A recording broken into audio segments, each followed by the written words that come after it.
বোনের বাসায় যাব আর ওর হাতের মজার কিছু খাবার খাবো না, তা কি করে হয়? আসসালামু আলাইকুম, সবাই কেমন আছে? আমি অরবিট ব্লগ থেকে সুমাইয়া বলছি। ডিসেম্বর মাস, সবাই কোথাও না কোথাও যাচ্ছে, আমিও বের হয়ে গেলাম। আমার মার বাসায় গিয়েছি, ওখানে 2 দিন থেকে চলে আসলাম আমার বড় বোনের বাসায়। তো ওর বাসা তো উত্তরায়। ওর বাসায় গিয়ে ও আমাদের দেখে ঝটপট নামিয়ে নিল মুরগি, তারপরে মুরগিটাকে শিকের মধ্যে বসিয়ে দিল। আমরা গ্রিল চিকেন তান্দুরি খাবো, ওর রেসিপি। আর এদিকে তো বাচ্চারা খেলাধুলায় বসে গেল, আমাকে বললো অল্প কিছুক্ষণের জন্য মোবাইল দাও, তাই ওদের একটু মোবাইল দিলাম, কারণ একসাথে বসে তারা নাকি কি গেম খেলে। তো বেশিক্ষণ দিব না, অল্প কতক্ষণের জন্য মোবাইলটা ওদের হাতে দিলাম। আর ছোটটা হলো সাইকেল নিয়ে চড়া আরম্ভ করলো, কারণ আপার সাইকেলটা ওর খুব পছন্দ। এখানে আসলেই সে এই সাইকেল নিয়ে চালায়, ঘরের ভিতরেই চালায়। তো ছাদে গেলে একটু চালায়, আবার ঘরের ভিতরেই বেশিক্ষণ থাকে, তো এখানেই চালায় বেশি। দেখুন ও কীভাবে সাইকেল চালাচ্ছে। ওর বাসায়ও একটা আছে, তো ওখানেও সে চালায়। ওখানে রাস্তায় নিয়ে আমি চালাই, এখানে আসলে ওর আপা সাইকেল নিয়ে ঘরের মধ্যে চালায়।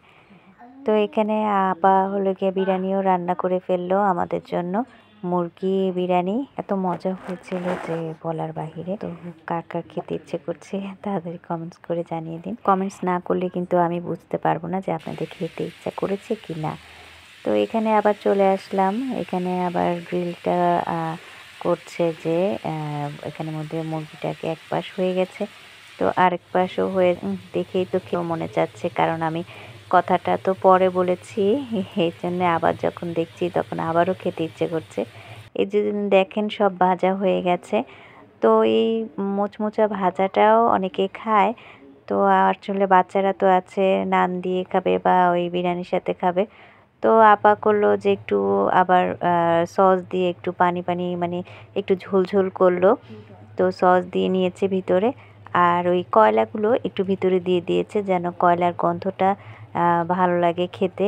গন্ধটাতেই মনে হয় যে সব খেয়ে ফেলি। এদিকে পরোটা ভেজে নিয়েছে, পরোটার সাথে এই গ্রিল তান্দুরি চিকেন খেতে যে কি মজার লেগেছে আপনাদের বলে বোঝাতে পারবো না।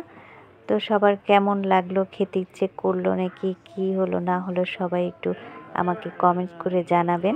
যারা আমার পাশে সব সময় থাকেন তাদেরকে অসংখ্য ধন্যবাদ। আসলে আপনারা পাশে আছেন বলেই তো আমিও সামনের দিকে এগিয়ে যাওয়ার জন্য একটু একটু করে পা বাড়াচ্ছি।